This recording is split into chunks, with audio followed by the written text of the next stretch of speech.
మీకు తెలుసా గణపతి ఒక రూపంలో మాత్రమే కాకుండా 4 యుగాల్లో 4 భిన్న అవతారాల్లో దర్శనమిచ్చాడని తెలుసుకుందాం రండి.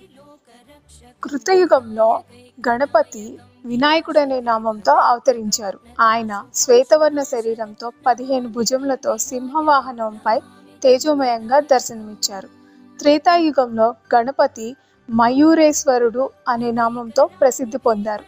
తేజస్సుతో ప్రకాశించే శరీరము, అరుణవర్ణ భుజములతో నెమలి వాహనంపై ముల్లోకాలలో ఖ్యాతి పొందారు. ద్వాపర యుగంలో గణపతి రక్తవర్ణ రూపంతో 4 భుజములు కలిగి మూషక వాహనంపై దర్శనమిచ్చి గణేశుడు అనే నామంతో పూజించబడ్డాడు.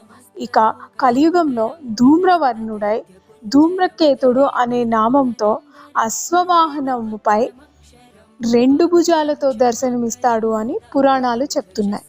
ఈ అవతారాలన్నీ ఒకే లక్ష్యం కోసం, అదే ధర్మాన్ని రక్షించడం, దుష్టుల్ని సంహరించడం.